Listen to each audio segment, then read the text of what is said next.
നമസ്കാരം. വലിയ മുഖവുരകളുടെ ഒന്നും ആവശ്യമില്ല. തിരൂരിൽ വി അബ്ദുറഹിമാനെ തറപറ്റിച്ച് നിയമസഭയിലേക്ക് എത്തിയ ഏറ്റവും ജനകീയനായ നിയമസഭാ സാമാജികരിൽ ഒരാളാണ് ഇന്ന് ലീഡർ കണക്റ്റിനൊപ്പം ചേരുന്നത്. ശ്രീ കുറുക്കോളി മൊയ്തീൻ MLA. സ്വാഗതം സർ. നമസ്കാരം. ആദ്യമായി ചോദിക്കാനുള്ളത്, കഴിഞ്ഞ LDF സർക്കാർ മന്ത്രിസഭയിൽ ഉണ്ടായിരുന്ന വി അബ്ദുറഹിമാനെ തറപറ്റിച്ച് വലിയ വിജയമാണ് അങ്ങ് നേടിയിട്ടുള്ളത്. അപ്പോൾ പ്രചാരണത്തിൻ്റെ ഏതെങ്കിലും ഒരു ഘട്ടത്തിൽ അദ്ദേഹം വെല്ലുവിളിയാകുമെന്ന് അങ്ങ് കരുതിയിട്ടുണ്ടായിരുന്നോ? അബ്ദുറഹിമാൻ എന്ന വ്യക്തി അല്ല നമ്മുടെ മുമ്പിലുണ്ടായിരുന്നത്. കുട്ടി പറഞ്ഞ ആ അബ്ദുറഹിമാനെ തറപറ്റിച്ചു എന്നതിനോടും ഞാൻ യോജിക്കുന്നില്ല. അബ്ദുറഹിമാൻ എൻ്റെ ഏറ്റവും അടുത്ത ഒരു കൂട്ടുകാരനാണ്, നല്ല സുഹൃത്തുക്കളാണ്. അബ്ദുറഹിമാൻ ഉയർത്തിപ്പിടിച്ച ആശയങ്ങളെയാണ് തറപറ്റിച്ചത്. ഈ ഇടതുപക്ഷ മുന്നണിയോട് ഐക്യ ജനാധിപത്യ മുന്നണി നടത്തിയ ഒരു വലിയ മത്സരം, അതിൽ കുറുക്കോളി മൊയ്തീൻ എന്ന ആളായിരിക്കാം വിജയിച്ച് മുമ്പിൽ നിൽക്കുന്നത്. പക്ഷെ വിജയിച്ച ഞാനല്ല, ജനങ്ങളെല്ലാവരും കൂടി ഒരു വലിയ ആശയത്തെയാണ് വിജയിപ്പിച്ചത്. ഐക്യ ജനാധിപത്യ മുന്നണി ഉയർത്തിപ്പിടിച്ച വലിയ ആശയങ്ങളെ ജനങ്ങൾ ഏറ്റെടുത്തു. കഴിഞ്ഞ 10 വർഷമായി കേരളത്തിലുണ്ടായിരുന്ന ഭരണകൂടത്തെ അവർ വിലയിരുത്തി. ഒരു അബ്ദുറഹിമാൻ എന്ന മന്ത്രി മാത്രമല്ല, 13 മന്ത്രിമാർ മൂക്കുകുത്തി വീണു എന്നുള്ളതാണ് വസ്തുത. കേരളത്തിൻ്റെ ചരിത്രം എടുത്ത് പരിശോധിച്ചാൽ 1957 ശേഷം നടന്ന തെരഞ്ഞെടുപ്പുകളിൽ മന്ത്രിമാർ പലരും തോറ്റിട്ടുണ്ട്. എന്നാൽ ഇത്രയേറെ മന്ത്രിമാർ ഒറ്റയടിക്ക് തോൽക്കുന്ന, ഇത്രയേറെ സിറ്റിംഗ് MLAമാർ പരാജയപ്പെടുന്ന ഒരു സാഹചര്യം ഇതിനു മുമ്പുണ്ടായിട്ടില്ല. കുട്ടി, നിങ്ങൾക്കറിയോ, 71 പുതുമുഖങ്ങളാണ് കേരള നിയമസഭയിലേക്ക് കടന്നു വന്നിട്ടുള്ളത്. 71 എന്ന് വെച്ചാൽ പകുതിയിൽ കൂടുതൽ. ഈ കഴിഞ്ഞ കാലങ്ങളിലൊന്നും ഇങ്ങനത്തെ ഒരു ചരിത്രം ഉണ്ടായിട്ടില്ല. അതുകൊണ്ട് ജനങ്ങൾ ഒരാശയത്തെ ഏറ്റുപിടിച്ചതിൻ്റെയും 10 കൊല്ലമായി ഉണ്ടായിരുന്ന ദുർഭരണത്തിനെ പിച്ചിച്ചേന്തി എറിഞ്ഞതിൻ്റെയും ഏകദേശ ചിത്രമാണ് ഇതിലൂടെ നമുക്ക് ദർശിക്കാൻ കഴിയുക. അതുകൊണ്ട് ഐക്യ ജനാധിപത്യ മുന്നണിയുടെ പ്രതിനിധിയായി മത്സരിക്കാൻ മുസ്ലിം ലീഗ് പാർട്ടിയുടെ പ്രസിഡന്റ് എന്നെ നിർദ്ദേശിച്ചപ്പോൾ, അതനുസരിച്ച് ജനങ്ങളുടെ മുമ്പിൽ ഞാൻ വന്നപ്പോൾ ജനങ്ങളിൽ നിന്ന് കിട്ടിയ സ്വീകാര്യത വളരെ വലുതായിരുന്നു. അതുകൊണ്ടാണ് തൊട്ട് മുമ്പത്തെ തെരഞ്ഞെടുപ്പിൽ കിട്ടിയതിനേക്കാൾ ഏകദേശം 3.5-4 ഇരട്ടി എന്ന് പറയാവുന്ന 3.5 ഇരട്ടിയിലധികം വോട്ടിൻ്റെ ഭൂരിപക്ഷത്തിന് ഇവിടെ ജയിക്കാൻ കഴിഞ്ഞത് ഈ ജനങ്ങളെല്ലാവരും കൂടി എന്നെ ജയിപ്പിച്ചത്. അതാണ് വസ്തുത. അബ്ദുറഹിമാനെ തോൽപ്പിച്ച ജനങ്ങളാണ് എന്നെ ജയിപ്പിച്ചത്. ഞാൻ അബ്ദുറഹിമാൻ എന്നുള്ളത് വെറും 2 അടയാളങ്ങൾ മാത്രം എന്നാണ് ഞാൻ മനസ്സിലാക്കുന്നത്. കേരളം രാഷ്ട്രീയത്തിൽ വളരെ നല്ല ബോധ്യമുള്ള, നല്ല തിരിച്ചറിവുള്ള ജനങ്ങളുള്ള നാടാണ്. അവർ ഐക്യ ജനാധിപത്യ മുന്നണി അധികാരത്തിൽ തിരിച്ചു വരേണ്ടതിൻ്റെ അനിവാര്യത തിരിച്ചറിഞ്ഞു. അതുകൊണ്ട് കേരളത്തിലാകെ ഉണ്ടായ ഒരു വലിയ മാറ്റത്തിൻ്റെ ഭാഗമായി തിരൂരിലും അതേപോലെ തന്നെ ഒരു ഉജ്ജ്വലമായ വിജയം ഐക്യ ജനാധിപത്യ മുന്നണിക്കുണ്ടായി. തീർച്ചയായും സർ. തിരൂരിനെ സംബന്ധിച്ച് പറയുകയാണെങ്കിൽ വലിയ സാധ്യതകളുള്ളൊരു മണ്ഡലം കൂടിയാണ്. അപ്പോൾ അത്തരത്തിലുള്ള സാധ്യതകളെ പ്രയോജനപ്പെടുത്തി അത് സാധ്യമാക്കുന്ന തരത്തിലുള്ള പദ്ധതികൾ എന്തെങ്കിലും അങ്ങയുടെ മനസ്സിലുണ്ടോ എന്നുള്ളതാണ്. തിരൂരിന് വലിയ ചരിത്രമുണ്ട്, വലിയ പാരമ്പര്യം. സ്വാതന്ത്ര്യ സമര ചരിത്രത്തിലെ ഇവിടുത്തെ പങ്കും ബന്ധവും ഒക്കെ നമുക്ക് എല്ലാവർക്കും അറിയാവുന്നതാണ്, ഏറെ ചർച്ച ചെയ്തതാണ്. അതിനു മുമ്പേ തിരൂരിന് വലിയ സ്ഥാനമുണ്ട് എന്ന് നമുക്കെല്ലാവർക്കും അറിയാം. തുഞ്ചം എഴുത്തച്ഛൻ്റെ ആസ്ഥാനം ഇവിടെയാണ്. സൈനുദ്ദീൻ മഖ്ദൂം ഈ തിരൂർ വഴിയാണ് അങ്ങോട്ട് കടന്നു പോകേണ്ടത്. സാമീപ്യം അവരുടേത് കൂടി ഇവിടെയുണ്ട് എന്ന് നമുക്ക് പറയാം. ഒരു വലിയ തീരദേശത്തിനോട് അടുത്ത മണ്ഡലമാണിത്. 4 പുഴകൾ ഒഴുകുന്ന ഒരു വലിയ മണ്ഡലമാണിത്. ഇങ്ങനെയല്ല ചരിത്രപരമായും പരിസ്ഥിതിപരമായും പ്രകൃതിപരമായും ഒക്കെയുള്ള ധാരാളം പ്രാധാന്യവും വലുപ്പവും ഈ പ്രദേശത്തിനുണ്ട്. അപ്പോൾ ഇതിനൊക്കെ കണ്ട് കൊണ്ടാണ് നമുക്കിവിടെ പദ്ധതികൾ ആവിഷ്കരിക്കേണ്ടത്. ഒരു കാലത്ത് തിരൂർ നമുക്കറിയാം, ഒരു ചെറിയ അങ്ങാടിയും ഒരു ചന്തയും റെയിൽവേ സ്റ്റേഷനും വെറ്റിലയുടെ കയറ്റുമതി കേന്ദ്രവുമായി മാത്രം ഒതുങ്ങി നിന്നിരുന്ന ഒരു കാലഘട്ടം ഉണ്ടായിരുന്നു. ഇന്ന് വലിയ മാറ്റങ്ങളുണ്ടായി, പല വികസനവും ഇവിടെ വന്നു. പക്ഷെ പോരാ, ഇനിയും നമുക്ക് ആവശ്യങ്ങളുണ്ട്. ഓരോ ആവശ്യങ്ങൾ വരുമ്പോഴും അടുത്ത ആവശ്യം അതിൽ നിന്നാണ് ഉണരുക. 1, 2, 3 അങ്ങനെ എണ്ണിപ്പോകുമ്പോൾ 4 അക്കം എണ്ണിക്കഴിഞ്ഞാലാണ് പിന്നെ 5 എണ്ണേണ്ടത്. ഇതുപോലത്തെയാണ് വികസനവും. ഒന്ന് വന്നു കഴിഞ്ഞാൽ അവിടെ നിൽക്കില്ല. ഒരു ഇടവഴി റോഡാക്കണം എന്നൊരു അഭിപ്രായം ഉണ്ടാകും. അപ്പോൾ ഒരു 5-6 അടി വീതിയിൽ റോഡാക്കും. അതിലേക്ക് ഗതാഗതങ്ങളൊക്കെ ഇങ്ങനെ വാഹനങ്ങളൊക്കെ ഇങ്ങനെ ഒഴുകി തുടങ്ങുമ്പോഴാണ് പോരാ ഇത് വീതി കൂട്ടണം എന്നാഗ്രഹിക്കുക. പിന്നെ നമുക്കൊരു വലിയ വാഹനങ്ങൾ വരാവുന്ന റോഡാക്കണം എന്നാവും, പിന്നെ ടാർ ചെയ്യണം എന്നാവും, പിന്നെ അതിൻ്റെ ഒരു കണക്ടിവിറ്റിയെക്കുറിച്ച് ആലോചിക്കും. അങ്ങനെ തുടർന്ന് ഒരു വികസനം അവിടെ നിൽക്കുകയല്ല ചെയ്യുക, അതിൻ്റെ തുടർച്ച ആവശ്യങ്ങൾ ഇങ്ങനെ ഉയർന്നു വരും. അതാണ് മനുഷ്യ സമൂഹത്തിൻ്റെ തന്നെ ഒരു പ്രത്യേകത. അപ്പോൾ അതുകൊണ്ട് ഇവിടെ അത്യാവശ്യം ഇതിനൊക്കെ ഇണക്കി ചേർത്തുകൊണ്ടുള്ള പദ്ധതികളാണ് നമ്മൾ ആവിഷ്കരിക്കാൻ ആഗ്രഹിക്കുന്നത്. മലയാളം സർവകലാശാലയുണ്ട്, തുഞ്ചൻ മഠമുണ്ട്, അതേപോലെ തന്നെ ഇവിടുത്തെ കാർഷിക മേഖലയിലും മറ്റുമുള്ള വ്യാപാര രംഗം അടക്കമുള്ള സംഗതികളുണ്ട്. ഇവിടെ ഒരു ഫോറിൻ മാർക്കറ്റുണ്ട്. ഫോറിൻ മാർക്കറ്റ് ഞാൻ തന്നെ 2003 മറ്റോ ആണ് ഞാനതിൻ്റെ പ്രാധാന്യം മനസ്സിലാക്കുന്നത്. ഒരു യാത്രക്കിടയിൽ ചങ്ങനാശ്ശേരി കോട്ടയം സ്റ്റേഷനിൽ നിന്നായി കുറച്ച് ചെറുപ്പക്കാർ വണ്ടിയിൽ കയറി, ട്രെയിനിൽ, പകൽ വണ്ടിയിൽ ഞാൻ വരുന്ന സമയത്ത്. അപ്പോൾ ഈ ഒരു വലിയ കൂട്ടം ചെറുപ്പക്കാരിങ്ങനെ കണ്ടപ്പോൾ ഞാൻ എന്താ എങ്ങോട്ടാണെന്നൊക്കെ അന്വേഷിച്ചപ്പോഴാണ് പറഞ്ഞത് തിരൂരിലേക്കാണെന്ന് പറഞ്ഞു. എന്താ തിരൂരിൻ്റെ പ്രത്യേകത, എന്താ ഇപ്പോൾ തിരൂരിങ്ങളെല്ലാവരും കൂടി വരുന്ന എന്താണ് പരിപാടി എന്ന് ചോദിച്ചപ്പോഴാണ് പറഞ്ഞത് ഞങ്ങൾ സാധനങ്ങൾ വാങ്ങാൻ വരികയാണ്, വരികയാണ് ഗൾഫ് മാർക്കറ്റിലേക്ക്. എനിക്കതിന് അനുഭവം തോന്നി. തിരൂർക്ക് കോട്ടയത്തും മറ്റുമൊക്കെ ഇങ്ങനെ ആളുകൾ, അതും ഇത്രയേറെ ഒരു 10-15 ആളുകൾ ഒന്നിച്ചിങ്ങനെ സംഘടിതം, നമ്മൾ ഉദ്ദേശിക്കുന്ന സാധ്യത കൊച്ചിയിലും കോഴിക്കോട്ടൊക്കെയാണല്ലോ. അപ്പോൾ എന്താണെന്ന് ചോദിച്ചാൽ അപ്പോഴാണ് ഇങ്ങനെയാണ് ഇവിടെ ഞങ്ങൾ സാധനങ്ങൾ വാങ്ങും, ഇവിടെ കൊടുന്ന് വിൽക്കുകയാണെന്ന് പറഞ്ഞു. അപ്പോഴാണ് ഞാൻ ഗൾഫ് മാർക്കറ്റിനെ കുറിച്ച് പഠിക്കാൻ തുടങ്ങിയത് അതിന് ശേഷമാണ്. അപ്പോൾ വലിയ സാധ്യതയുള്ളൊരു സ്ഥലമാണ്.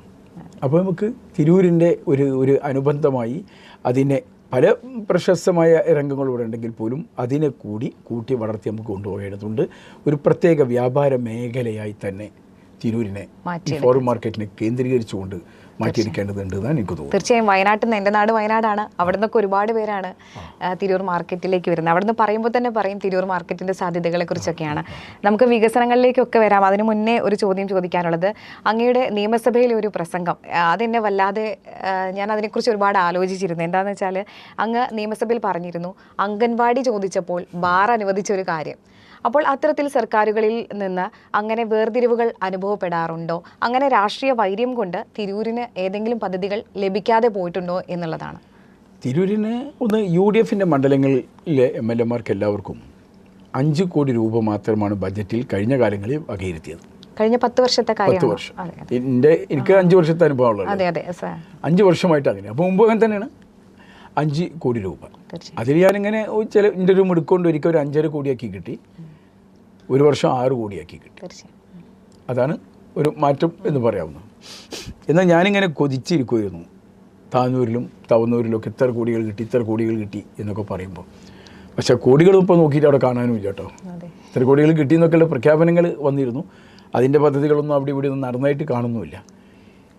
ഇങ്ങനെ ഈ ഒരു ഗവൺമെൻറ് വന്നപ്പോൾ അതിനൊരു മാറ്റം ഉണ്ടായി. ഇപ്പോൾ ഒരു പൂർണ്ണ ബജറ്റ് എന്നിപ്പോൾ പറയാൻ കഴിയില്ല. ഇടതുപക്ഷ ഗവൺമെൻറ്റിൻ്റെ അവസാനത്തെ ബജറ്റിൻ്റെ ഒരു പരിഷ്കരണം മാത്രം ഇപ്പോൾ നടന്നത്. ആദ്യ ബജറ്റ് അത് പൂർണ്ണ ബജറ്റ് അടുത്ത ഫെബ്രുവരിയിലേ വരുള്ളൂ. പക്ഷേ ഇതിൽ തന്നെ ഇതിങ്ങനെ കഴിഞ്ഞപ്പോൾ എനിക്ക് വലിയൊരു സന്തോഷമുണ്ടായി. എനിക്ക് 39.5 കോടി രൂപ കിട്ടി ആദ്യഘട്ടത്തിൽ. കഴിഞ്ഞ ഗവൺമെൻറ് ഈ ബജറ്റ് പരിഷ്കാരമാണ്, അതിൽ കിട്ടിയത് ഉൾപ്പെടെ 39.5 കോടി ഈ പ്രാവശ്യം എനിക്ക് കിട്ടിയെന്ന് പറയുമ്പോൾ ഞാൻ വളരെ അഭിമാനം കൊള്ളുന്നു. അതെ, അപ്പോൾ ഈ 5 വർഷത്തിനുള്ളിൽ UDF ആണല്ലോ ഭരിക്കുന്നത്. അപ്പോൾ കൂടുതൽ വികസന മണ്ഡലത്തിലേക്ക് ഞാൻ ജനങ്ങൾക്ക് കൊടുത്തൊരു വാക്കുണ്ട്. ഞാൻ ഇതുവരെ പ്രതിപക്ഷത്തുള്ളൊരു MLA ആയിരുന്നു. തീർച്ചയായിട്ടും ഞാൻ ഇക്കുറി ഭരണകക്ഷി MLA ആയി മാറും എന്ന് ജനങ്ങൾക്ക് ഞാൻ കൊടുത്തത്. എനിക്ക് UDF വരുമെന്ന് എനിക്ക് ഉറപ്പായിരുന്നു. മറുവശത്തുള്ളവർക്ക് അത് ഉൾക്കൊള്ളാൻ കഴിഞ്ഞിരുന്നില്ല. ആ വാക്ക് ഇപ്പം തന്നെ എനിക്ക് പാലിക്കാൻ കഴിഞ്ഞു. ആ 5 കോടി എന്നുള്ളത് 39.5 കോടിയിലേക്ക് എത്തിക്കാൻ കഴിഞ്ഞു എന്നുള്ള അഭിമാന ബോധത്തോടു കൂടിയാണ് ജനങ്ങൾ മുമ്പിലാണ് നിൽക്കുന്നത്. തീർച്ചയായും അത് 5 വർഷത്തിൽ അതിൻ്റെ ഇരട്ടിയോളം ആവട്ടെ എന്ന് ആശംസിക്കുകയാണ് സാർ ഇപ്പം തന്നെ. അപ്പോൾ അതുപോലെ തന്നെ സാർ, തിരൂർ വെറ്റില, താമരകൃഷി എന്നിവ കൊണ്ടെല്ലാം തിരൂർ വളരെ പ്രശസ്തമാണ്. അപ്പം ഈ കർഷകർ, ഈ 2 മേഖലയിലും യോജിച്ച് കിടക്കുന്ന കർഷകർ ഒരുപാട് പ്രതിസന്ധികൾ നേരിടുന്നുണ്ട് നമ്മുടെ കയറ്റുമതി ഉൾപ്പെടെയുള്ള കാര്യങ്ങളിൽ, തിരൂർ വെറ്റിലയുടെ കാര്യത്തിലാണെങ്കിലും. അപ്പോൾ അവരുടെ പ്രശ്നങ്ങളെ പഠിച്ചിട്ടുണ്ടോ? അത് പരിഹരിക്കാനുള്ളൊരു സാധ്യതകളൊക്കെ എങ്ങനെയാണ് സാർ കാണുന്നത്? ഒന്ന് ഞാൻ തുടക്കത്തിൽ പറഞ്ഞല്ലോ കുട്ടി, തിരൂര് തന്നെ ഒരു കാലത്ത് പ്രശസ്തമായത് പാൻ ബസാറാണ്. വെറ്റിലയുടെ ലോകത്തിൻ്റെ പല ഭാഗങ്ങളിലേക്കും വെറ്റില കയറ്റി പോയിരുന്നത് തിരൂരിൽ നിന്നാണ്. നമ്മൾ മനസ്സിലാക്കേണ്ടത് വെറ്റിലയുടെ ലോകത്തെ വെറ്റിലയുടെ ആസ്ഥാനം തിരൂരാണ്. വെറ്റില പിന്നെ ഇപ്പോൾ ഓരോരുത്തരും കൃഷിയൊക്കെ തുടങ്ങിയിട്ടുണ്ട്. ഒരു കാലത്ത് ഇത് എങ്ങനെ വന്നു, ഇതിൻ്റെ ചരിത്രം എവിടുന്ന് തുടങ്ങി എന്നുള്ളത് ആരോടും ചോദിച്ചിട്ട് ഇതുവരെ പിടുത്തം കിട്ടിയിട്ടില്ല. പക്ഷേങ്കിലും തിരൂരാണ് ഇതിൻ്റെ ആസ്ഥ, ഒരു പൈതൃകം. അപ്പോൾ അതുകൊണ്ട് അത് ഒരു കാലത്ത് അത് ഈ അങ്ങാടിയെ തന്നെ വളർത്തിയതിൽ വെറ്റിലക്ക് പാൻ ബസാർ ആയിരുന്നു ഇവിടുത്തെ ഒരു അങ്ങാടി ഒരു കാലത്ത് വലിയ പങ്കുണ്ട്. കഴിഞ്ഞ 5 കൊല്ലമായി ഞാൻ വെറ്റില കർഷകരുടെ കാര്യം, അതേപോലെ താമര കർഷകരുടെ കാര്യവും ഞാൻ നിയമസഭയിൽ പലതവണ അവതരിപ്പിക്കുകയും മന്ത്രിയെ കണ്ട് സംസാരിക്കുകയും ചെയ്തിട്ടുണ്ട്. ദൗർഭാഗ്യവശാൽ താമര ഒരു കൃഷി ഇനമായി പോലും എന്നുള്ളതാണ് വസ്തുത. താമര കൃഷി നമ്മൾ പറയുന്നുണ്ടെങ്കിലും സർക്കാർ ഔദ്യോഗികമായി അംഗീകരിച്ചിട്ടില്ല. ഒരു മതസൗഹാർദ്ദത്തിന്റെ ഒരു കാര്യം കൂടിയാണ് ഇവിടുത്തെ താമര കൃഷി എന്ന് പറയുന്നത്. ഇവിടുത്തെ എല്ലാം മതസൗഹാർദ്ദത്തിൽ ഊട്ടപ്പെട്ടതാണ്. വെറ്റില പൂജാമുറകൾക്ക് വെറ്റില ഉപയോഗിക്കാറുണ്ട്. താമര ക്ഷേത്രത്തിലെ പൂജക്ക് ഉപയോഗിക്കുന്നുണ്ട്. മുട്ട ഉറക്കാനും മറ്റതിനൊക്കെ ക്ഷേത്രത്തിൽ ഉപയോഗിക്കുന്നുണ്ട്. നിറപറ അതിൽ അരി കതിര് നെൽക്കതിരാണ് വെക്കാറുള്ളത്.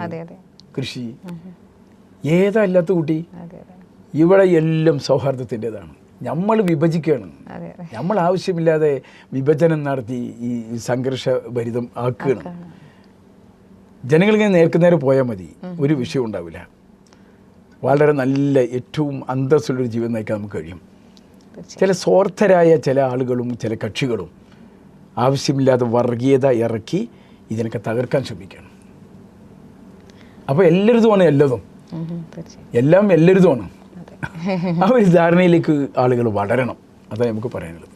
അപ്പോൾ ഞാൻ ഇതിനു വേണ്ടി വെറ്റില അതിന് നല്ലൊരു മാർക്കറ്റിംഗ് സംവിധാനം ഉണ്ടാവണം. പിന്നെ താമര കൃഷിയായി അംഗീകരിച്ചു കൊണ്ട് അതിനുള്ള ആവശ്യമായ ആനുകൂല്യങ്ങളും സൗകര്യങ്ങളും സർക്കാർ ഒതുക്കി കൊടുക്കണം. തീർച്ചയായും ഈ 5 വർഷത്തിനുള്ളിൽ അത് ഉണ്ടാവുമെന്നാണ് എൻ്റെ വിശ്വാസം. ഞാൻ സർക്കാരിന് മുമ്പാകെ UDFിൻ്റെ മുമ്പാകെ ഇത് സമർപ്പിച്ചിട്ടുണ്ട്. വെറ്റിലക്ക് അതിന് ഔഷധ മൂല്യമുണ്ട്, വളരെ ഔഷധ മൂല്യമുള്ളത്. പാരിവേദ്യശാല അതിന് പല മരുന്നുകൾക്കത് ഉപയോഗിക്കുന്നുണ്ട്. അതിനെ വികസിപ്പിച്ച് നമുക്ക് തന്നെ അതിനെ മറ്റുള്ള മൂല്യവർദ്ധിത വസ്തുക്കൾ ഉണ്ടാക്കി പ്രാദേശികമായി തന്നെ ഉണ്ടാക്കിയിട്ട് അത് പുറത്തേക്ക് കൊടുത്തയക്കുന്ന വെറ്റിലക്ക് പകരം ഉൽപ്പന്നങ്ങൾ മാറ്റുന്ന ഒരു സാഹചര്യം ഉണ്ടാക്കേണ്ടത്. അങ്ങനെ ഉണ്ടായാലും കർഷകരും രക്ഷപ്പെടും, അതിന്റെ പിന്നിൽ കുറേ വ്യവസായങ്ങളും രൂപപ്പെടും, വലിയ സൗകര്യങ്ങളുണ്ടാവും, തൊഴിൽ സൗകര്യങ്ങൾ ഉണ്ടാകും. ഇതിനുണ്ടാവും ധാരാളം ഈ നല്ല മരുന്ന്, നല്ല ഔഷധ മൂല്യമുള്ള വസ്തു ജനങ്ങൾക്ക് ഉപയോഗിക്കാവുന്ന ഒരു സാഹചര്യം ഉണ്ടാവും. ഇതൊക്കെ ഉണ്ടാക്കിയെടുക്കാൻ ഏതൊരു വസ്തുവും ബഹുമുഖ തലങ്ങളിൽ അതിന് ഉപയോഗപ്പെടുത്താൻ കഴിയും. അങ്ങനെയാണ് നമ്മൾ സിട്ടാവ് ഓരോ കാര്യം സൃഷ്ടിച്ചിട്ടുള്ളത്. ഒന്ന് തന്നെ ഒന്നിന് മാത്രമല്ല, 2ലേക്ക് കിടക്കാൻ 0ത്തിലേക്ക് ഇറങ്ങാനൊക്കെ ഒന്ന് തന്നെയാണ്. ഒന്നും തന്നെ താഴേക്ക് ഇറങ്ങേണ്ടത്, മേലേക്ക് കയറേണ്ടത്, വലത്തോട്ട് പോകേണ്ടത്, ഇടത്തോട്ട് പോകേണ്ടത്, തെക്കും വടക്കും കിടക്കേണ്ടത്, ഈ ഒന്നിൽ നിന്ന് അങ്ങോട്ടും ഇങ്ങോട്ടും ഒക്കെ കിടക്കാം. അപ്പോൾ അത് ആ തലം പോലെ തന്നെ എല്ലാത്തിനും വ്യത്യസ്തമായ തലങ്ങളുണ്ട്. അത് കണ്ടെത്തി അത് വികസിപ്പിച്ച് കൊണ്ടുവരാൻ UDF സർക്കാർ സന്നദ്ധമാകും എന്നാണ് എൻ്റെ വിശ്വാസം. ഞാനത് നിരന്തരം ഉന്നയിച്ചുകൊണ്ട് തന്നെ സർക്കാരിന് മുമ്പിലുണ്ടാവും. അപ്പോൾ 5 വർഷത്തിനുള്ളിൽ അവർക്ക് വലിയ പ്രതീക്ഷയാണ് അങ്ങ് ഈ പറഞ്ഞതിലൂടെ നമുക്ക് നൽകാനാവുന്നത്. തീർച്ചയായും തിരൂരിനെ അങ്ങ് പറഞ്ഞതുപോലെ തുഞ്ചത്തെഴുത്തച്ഛൻ ആചാര്യൻ്റെ ഒരു നാട് കൂടിയാണല്ലോ. അപ്പോൾ തീർച്ചയായും അദ്ദേഹത്തിന് അനുയോജ്യമായൊരു സ്മാരകം ഇതുവരെയും ഒരുങ്ങിയിട്ടില്ല, അല്ലെങ്കിൽ അദ്ദേഹത്തിൻ്റെ ഒരു പ്രതിമ പോലും സ്ഥാപിക്കാനായിട്ടില്ല എന്നത് പ്രതിപക്ഷ പാർട്ടികൾ ഉൾപ്പെടെ വലിയ ആരോപണമായിട്ട് ഉന്നയിക്കുന്നുണ്ട്. അപ്പം അങ്ങനെ ഒരു പ്രതിമ സ്ഥാപിക്കലോ അല്ലെങ്കിൽ കൃത്യമായിട്ടൊരു തുഞ്ചത്തെഴുത്തച്ഛൻ്റെ ഒരു സ്മാരകം പണിയലോ എന്തെങ്കിലും സംഭവിക്കുമോ എന്നുള്ളതാണ്. തുഞ്ചന് സ്മാരകം ഇല്ല എന്ന് പറഞ്ഞത് ശരിയല്ലല്ലോ.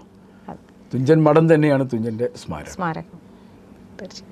ലോക സമൂഹത്തിന് മുമ്പാകെ നമ്മൾ അവതരിപ്പിച്ച മലയാളം സർവകലാശാല തുഞ്ചൻ്റെ പേരിലാണ് നമ്മൾ സമർപ്പിച്ചത്. തിരൂരിന് ഒരു കോളേജ് കിട്ടിയപ്പോൾ അതിന് തുഞ്ചൻ മെമ്മോറിയൽ കോളേജാക്കിയാണ് മാറ്റിയത്. ഒരു മാനുഷിക്ക് ഇതിനേക്കാൾ അപ്പുറം സ്മാരകം നമ്മളെങ്ങനെ ഉണ്ടാക്കേണ്ടതെന്നുള്ളത് പറഞ്ഞു തന്നാൽ മതി. പിന്നെ എനിക്ക് ഇത് ഇപ്പോൾ ആരെങ്കിലുമൊക്കെ പ്രതിമ ഉണ്ടാക്കുക എന്നതിനോട് എനിക്ക് വിയോജിപ്പൊന്നുമില്ല, ആർക്കും വേണമെങ്കിൽ ഉണ്ടാക്കാം.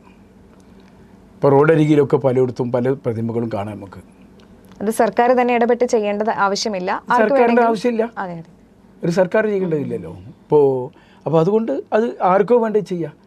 പിന്നെ ഇവിടെ ഒരു പ്രചാരണമുണ്ട്, ആരൊക്കെ അതിനെ എതിർത്തു, ആരൊക്കെ എതിർക്കുന്നു. ആ എതിർക്കുന്ന ഒരു പേര് പറയാൻ പറ, ഞാൻ അവരെ പോയി ആ എതിർപ്പെന്ന് അവസാനിപ്പിക്കാം. ഒരാളും അതിനെ എതിർക്കാൻ ഇവിടെ തയ്യാറാവില്ല, ഒരാളും തയ്യാറാവില്ല. പിന്നെ പ്രതിമ വെച്ചൊരു മൂലയിൽ ഒരു പ്രതിമ ഒതുക്കുന്നതിനേക്കാൾ ജനങ്ങളുടെ മനസ്സിലുണ്ടാവുകയാണ് വേണ്ടത്. മനസ്സിൽ അത് നിൽക്കാനുള്ള സ്മാരകങ്ങളൊക്കെ ഉണ്ട്. അത് നമ്മൾ ജനങ്ങൾ ആരായിരുന്നു തുഞ്ചത്താചാര്യൻ എന്നുള്ള ജനങ്ങളെ ബോധിപ്പിക്കുകയാണ് ഏറ്റവും നല്ലത്. ജീവിക്കാൻ സാധ്യതയാണ്. ഒരു പഠന കേന്ദ്രമൊക്കെ വരാൻ സാധ്യത ഞാൻ നിയമസഭയിൽ തന്നെ ഉന്നയിച്ചതാണ്. അതെ അതെ. പിന്നെ തുഞ്ചം മഠം ഒരു പിന്നെ ഒരു പഠന കേന്ദ്രവും ഗവേഷണ കേന്ദ്രവുമായി മാറ്റണം എന്ന് ഞാൻ ആവശ്യപ്പെട്ടിട്ടുണ്ട്. 5 കോടി രൂപ കഴിഞ്ഞ ബജറ്റിൽ നമുക്കത് കിട്ടിയിട്ടുണ്ട്. അത് ഏകദേശം അടുത്ത് തന്നെ യാഥാർത്ഥ്യത്തിലേക്ക് ആവുമല്ലോ. നോക്കും. തീർച്ചയായും.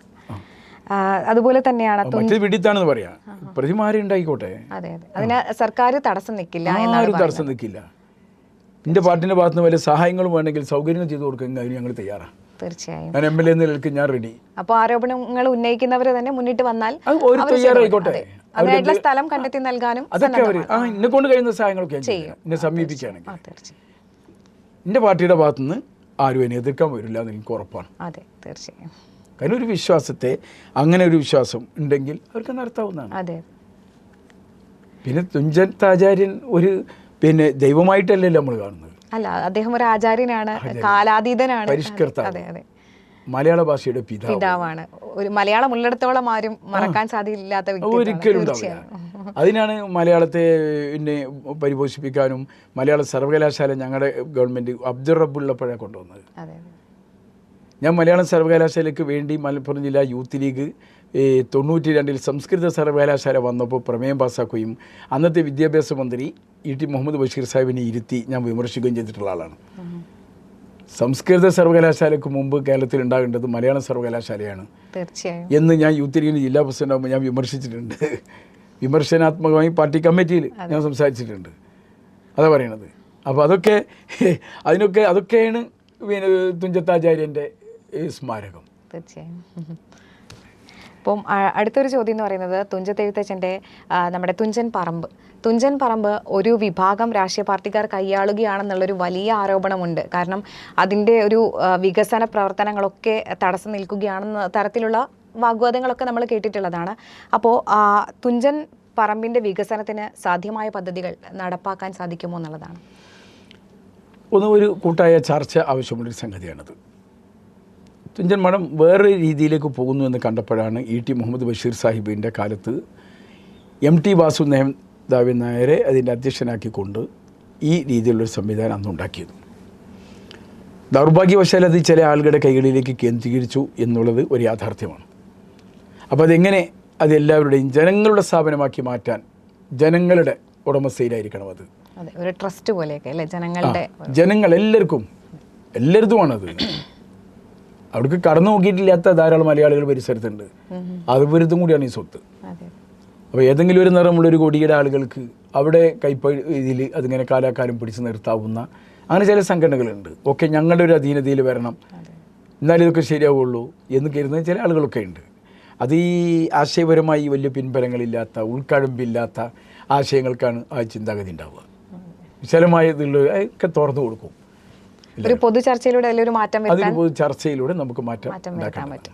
അതുപോലെ തന്നെ തിരൂരിൻ്റെ ഒരു സാഹിത്യ സാംസ്കാരിക പൈതൃകം കൂട്ടിയോജിപ്പിച്ചുകൊണ്ട് വിനോദസഞ്ചാരത്തെ സാധ്യമാക്കാനുള്ള നടപടികൾ എന്തെങ്കിലും ആലോചിച്ചിട്ടുണ്ടോ എന്നുള്ളത്? ഗവൺമെൻറ് മുമ്പാകെ ഒരു വലിയ ടൂറിസ്റ്റ് പദ്ധതി, നമ്മുടെ ക്ഷേത്രങ്ങൾ, ഇതുപോലെയുള്ള കേന്ദ്രങ്ങൾ ധാരാളമുണ്ട് കേരളത്തിൽ. അവകളൊക്കെ യോജിപ്പിച്ചുകൊണ്ടുള്ളൊരു ടൂറിസ്റ്റ് ശൃംഖല ഉണ്ടാക്കാൻ വേണ്ടി ഒരു ശ്രമം നടത്തുന്നുണ്ട്. അതിൽ ഞാൻ തുഞ്ചപ്പറമ്പ്, നവാമുകുന്ദ ക്ഷേത്രം, ഇവിടെ സ്വാതന്ത്ര്യ സമര രക്തസാക്ഷികളുടെ വാഗൺ ട്രാജഡി സ്മാരകം, അവിടെ രക്തസാക്ഷികളുടെ ഖബറിടം, ഇതൊക്കെ അതിലേക്ക് കൂട്ടി യോജിപ്പിക്കണം എന്ന് ഞാൻ ആവശ്യപ്പെട്ടിട്ടുണ്ട്. ഒപ്പം തന്നെ പുഴകളെ ചേർത്ത് തീരപ്രദേശം കൂടി ചേർത്തുകൊണ്ട് ഒരു ജലഗതാഗതവും ടൂറിസവും ഒക്കെ ഒരുമിപ്പിച്ചു കൊണ്ടുള്ള ഒരു പദ്ധതി വേറെയും ഗവൺമെൻറ് മുമ്പാക്കാണ്. കനോലി കനാലൊക്കെ ഉൾപ്പെടുത്തിയിട്ട് അപ്പോൾ അങ്ങനെ ഒരു സംവിധാനം കൂടി ആലോചിക്കുന്നുണ്ട്. അപ്പോൾ അതിൻ്റെ കൂട്ടത്തിലേക്ക് നമ്മുടെ ഈ ഭാഗം ചേർക്കണം എന്ന് ഞാൻ പ്രത്യേകം ആവശ്യപ്പെട്ടിട്ടുണ്ട്.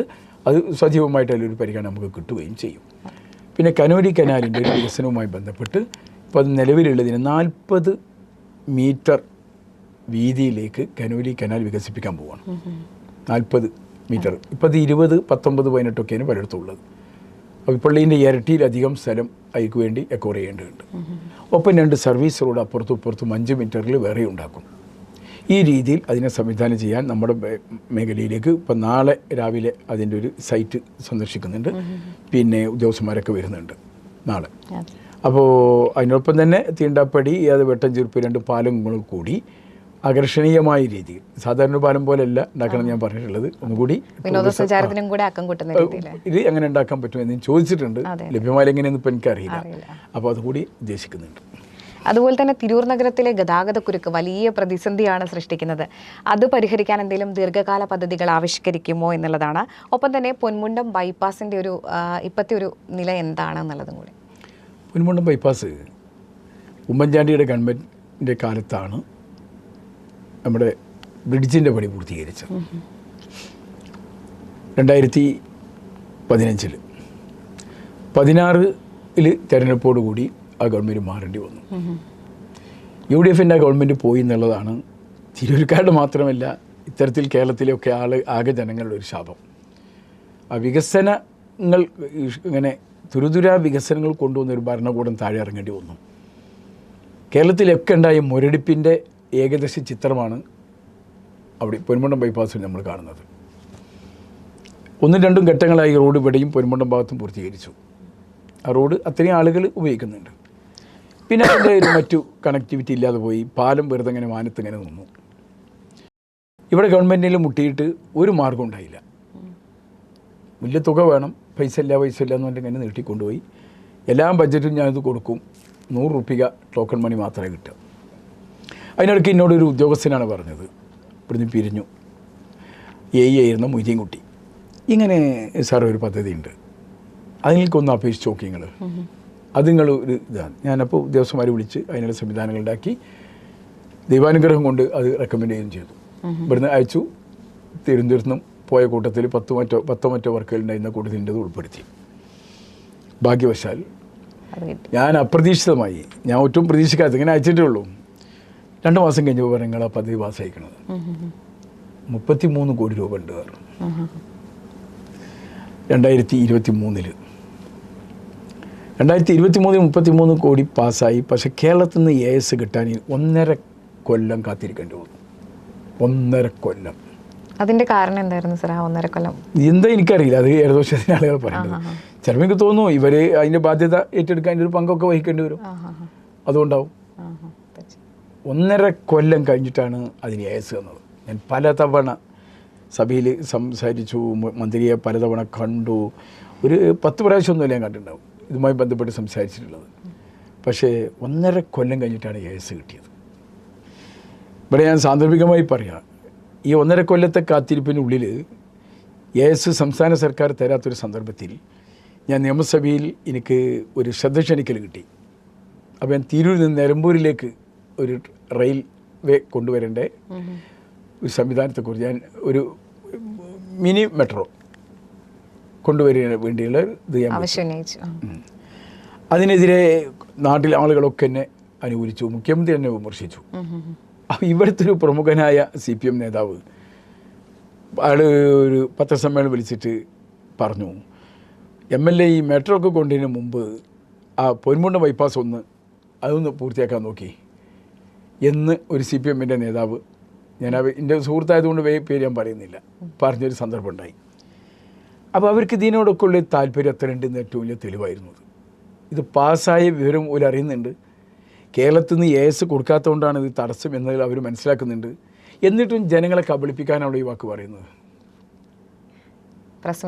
അപ്പോൾ സംസാരത്തിലെ സത്യസന്ധതയും ധാർമ്മികതയും എത്ര ഉണ്ട് എന്നുള്ളതിനൊരു തെളിവായിരുന്നു അത്. പക്ഷേ ഞാൻ പൊരുതി വാങ്ങി. ഞാൻ മന്ത്രി അത് തടസ്സപ്പെടുത്തിയ മന്ത്രിയോട് ഞാൻ പലപ്പോഴും ഞാൻ ശണ്ട കൂടിയിട്ടുണ്ട്. അദ്ദേഹം തന്നെ കൊണ്ടുവന്ന് തറക്കല്ല് വിട്ടു 6 മാസം മുമ്പ്. അപ്പോൾ അതിന് പണി നടന്നുകൊണ്ടിരിക്കുകയാണ്. അങ്ങ് ഇമോഷണലായിട്ടൊക്കെ നിയമസഭയിൽ സംസാരിച്ചിട്ടുണ്ടായിരുന്നല്ലോ. അപ്പോൾ ചിലപ്പോൾ വിഷമം തോന്നും, ചില കാറ്റലും പെരുമാറ്റങ്ങളൊക്കെ കണ്ടാൽ. നമ്മൾ ജനങ്ങൾക്ക് വേണ്ടിയാണ് സംസാരിക്കുന്നത്, അതുകൊണ്ടാണ്. അപ്പോൾ എങ്ങനെയായാലും ഇപ്പോൾ അതിൻ്റെ വർക്ക് നടക്കുകയാണ്. 1 കൊല്ലം കൂടി അവർക്ക് 1.5 വർഷമാണ് അവർക്ക് കൊടുത്തിട്ടുള്ള കരാറുകാരന്. 1.5 വർഷത്തിനുള്ളിൽ ഇനി 1 വർഷം കൂടി അപ്പോൾ ആ സമയമുണ്ട്, അതിനുള്ളിൽ പൂർത്തിയാവും എന്നാണ് എൻ്റെ വിശ്വാസം. അതോടുകൂടി കുറച്ചൊരു ആശ്വാസം കിട്ടും. പിന്നെ ഗതാഗത കുരുക്ക് വലിയ എല്ലാവരും വാഹനം വാങ്ങുകയാണ്. നമുക്ക് ഈ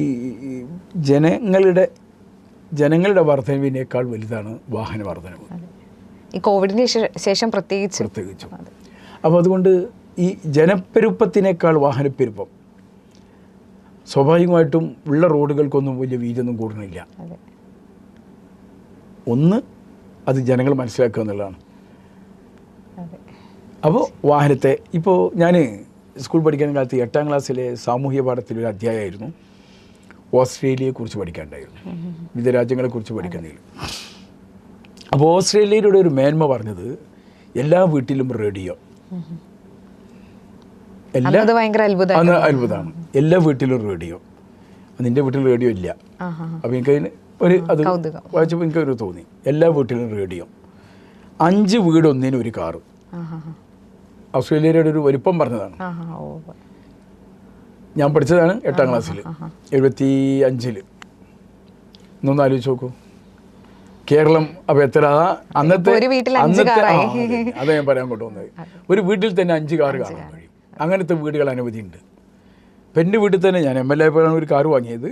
എൻ്റെ മോൻക്ക് ഒരു ബൈക്കും ഉണ്ട്, 2 വാഹനം ഉണ്ടെന്ന് പറയാം എൻ്റെ വീട്ടിലടക്കം. അപ്പോൾ അതാണ് ഇപ്പം ഇന്നത്തെ സ്ഥിതി. അപ്പോൾ ഈ വാഹന പെരുപ്പത്തിനനുസരിച്ച് നമ്മുടെ മാർഗങ്ങൾ വികസിക്കുന്നില്ല. അതിന് ജനങ്ങൾ അപ്പോൾ അതിന് വേണ്ടി ഇപ്പോൾ നമ്മൾ തിരൂർ മലപ്പുറം റോഡ് 4 വരിപ്പാതയാക്കാൻ വേണ്ടി ഉള്ള ഫണ്ട് അനുവദിച്ചിട്ടുണ്ട്. 1. 2, പുത്തനത്താണി വൈലത്തൂർ NHൽ നിന്ന് സ്റ്റേറ്റ് ഹൈവേയെ കണക്ട് ചെയ്യുന്ന റോഡ്, അതും 4 വരിപ്പാതയാക്കാൻ നമ്മൾ കൊടുത്തിട്ടുണ്ട്, ബഡ്ജറ്റിൽ അംഗീകരിച്ചിട്ടുണ്ട്. അതിന് ഫണ്ട് കിട്ടിയിട്ടില്ല. വൈലത്തൂരിൻ്റെ വിഷയം അതിനപ്പോൾ ഞാൻ പറഞ്ഞത് 2 കൂടി കൂട്ടിച്ചേർത്ത് പറഞ്ഞത്. 8 സ്ഥലങ്ങൾ നമ്മുടെ മണ്ഡലത്തിൽ ഈ ദുരിതം അനുഭവിക്കുന്നുണ്ട്. തിരൂര്, പുത്തനത്താണി, ഈ വൈലത്തൂർ എന്ന് പറഞ്ഞാൽ നമ്മളെ മണ്ഡലത്തിൻ്റെ ഭാഗം അല്ലെങ്കിൽ പോലും നമ്മളാണ് അതിൻ്റെ ഇത് ഇവിടെ എത്തുന്നവരെല്ലാം അനുഭവിക്കുന്നത് നമ്മളാണ്. പിന്നെ കടങ്ങാത്തുകൊണ്ട്, തിരുനാവായ, പട്ടണനടക്കാവ്, ഇങ്ങനെ തുടങ്ങി 8 സ്ഥലം, 8 കേന്ദ്രങ്ങൾ പ്രധാനമായും ബുദ്ധിമുട്ടുന്ന സ്ഥലം നമ്മുടെ മണ്ഡലത്തിനകത്ത് തന്നെയുണ്ട്. അപ്പോൾ ഇതിനൊക്കെ എല്ലാം കൂടി ഒറ്റയടിക്ക് കഴിയില്ലെങ്കിൽ പോലും ഘട്ടം ഘട്ടമായി അതിനെ മാറ്റിയെടുക്കാനുള്ള ശ്രമം നടത്തണം. 1, ഈ പൊന്മണ്ണ ബൈപ്പാസ് വന്നാൽ കുറച്ചൊരു ആശ്വാസം കിട്ടും. 2, നമ്മൾ പൂക്കയിൽ നിന്ന് പൂക്കൈതയിലേക്ക് ഒരു റോഡ്, സമാന്തര പാത, അതിനുവേണ്ടി നമ്മൾ ബജറ്റിൽ പണം ഗ്രാമീണ മേഖലകളെ കണക്ട് ചെയ്തുകൊണ്ട് ഒരു റോഡ്. അപ്പോൾ ഒരു ബൈപ്പാസ് വന്നാൽ അതുവഴി ഇങ്ങോട്ട് വരുന്നതോടുകൂടി ഈ ഇതുവഴി വരുന്ന വാഹനങ്ങളുടെ എണ്ണം ഗണ്യമായി കുറയും. ആ രീതിയിലുള്ള സംവിധാനം നമ്മൾ ഉണ്ടാക്കുന്നുണ്ട്. പിന്നെ ഈ റോഡുകൾ 4 വരിപ്പാതയാക്കുക, അതിനുള്ള ശ്രമം നടത്തുന്നുണ്ട്. പിന്നെ ഈ ഊൾഡ് റോഡുകൾ, ഞാൻ മുനിസിപ്പാലിറ്റി ചെയർമാൻ എല്ലാവരും ബന്ധപ്പെട്ട് ഞാൻ സംസാരിച്ചിരുന്ന വിഷയമാണ്. ഇവിടെ തന്നെ ഊൾഡ് റോഡുകളൊക്കെ വീതി കൂട്ടിയാൽ ഗതി മാറ്റി വിടാൻ വാഹനങ്ങൾ സഞ്ചരിക്കാനൊക്കെ കഴിയും പലയിടത്തും. അതിനുള്ള സംവിധാനങ്ങൾ ഉണ്ടാക്കുക. അത് നഗരത്തിൻ്റെ വളർച്ച ഉണ്ടാകും, ഒപ്പം ഇത്തരത്തിലുള്ള സ്തംഭനങ്ങൾക്ക് ഒഴിവാക്കും, ജനങ്ങൾക്ക് വലിയ ആവശ്യങ്ങൾ നിറവേറ്റാൻ കഴിയും. വാഹനങ്ങൾ പോകുമ്പോൾ നമുക്ക് ഗ്രാമീണ മേഖലകളിലെ കടകളിലും ഒക്കെ ആളുകൾ കൂടും. തീർച്ചയായും വ്യവസായം എപ്പോഴും അത് വേണ്ട ഒരു സംഗതി അതാണ്. ആ രീതിയിലേക്ക് കൂടി കാഴ്ചപ്പാടോടുകൂടിയാണ് ഞാൻ ജനങ്ങളെ സമീപിക്കുന്നതും സർക്കാരിന് മുമ്പിലുള്ളതും ആവശ്യങ്ങൾ ഉന്നയിച്ചിട്ടുള്ളതും. സർ, അതുപോലെ മലപ്പുറം ജില്ലാ വിഭജനം വലിയ ചർച്ചയായി വരുന്നൊരു സമയം കൂടിയാണ്. അപ്പോൾ തിരൂർ ആസ്ഥാനമായിട്ട് ജില്ല വിഭജിക്കുന്നതിനെ അങ്ങ് അനുകൂലിക്കുന്നുണ്ടോ? ഒപ്പം തന്നെ അതിൻ്റെ ഒരു പ്രയോജനം എന്താണ് എന്നാണ് കരുതുന്നത്? ഒന്ന് പറഞ്ഞ വാക്കിൽ ചെറിയൊരു തിരുത്ത് വേണം. ഞാൻ മലപ്പുറം ജില്ല വിഭജിക്കാനല്ല പറയുന്നത്, തിരൂർ ആസ്ഥാനമായി ഒരു ജില്ല, പുതിയ ജില്ല.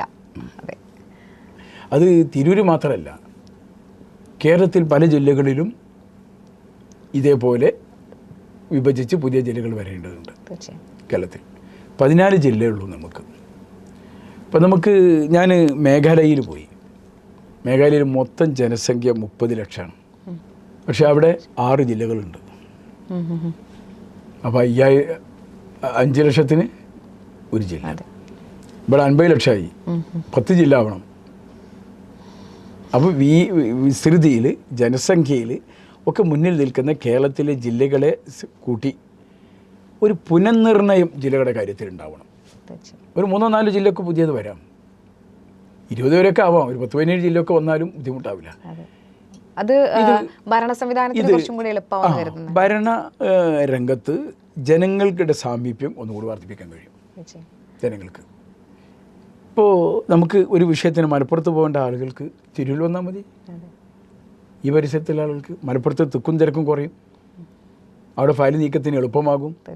ഇവരുടെ സമാന്തര സംവിധാനം, എല്ലാ കാര്യങ്ങളും എല്ലാ കാര്യങ്ങൾക്കും. ജനങ്ങൾക്ക് സൗകര്യം ഉണ്ടാക്കാനാണ് ഭരണം. ജനങ്ങളുടെ ദൈനംദിന ജീവിതത്തിന് എളുപ്പമാക്കലാണ്. അതിനാണ് ജില്ലയുടെ ആസ്ഥാനം ഇവിടെ വരുമ്പോൾ അതിൻ്റെ ഒരു സൗകര്യം ഇവിടെ വർദ്ധിക്കുകയാണ്. അതിനു വേണ്ടിയാണ് ജനങ്ങളുടെ ആവശ്യത്തെ എളുപ്പമായി അത് പരിഹരിക്കാൻ എളുപ്പമാർഗ്ഗങ്ങൾ ഉണ്ടാക്കുക എന്നുള്ളതാണ്.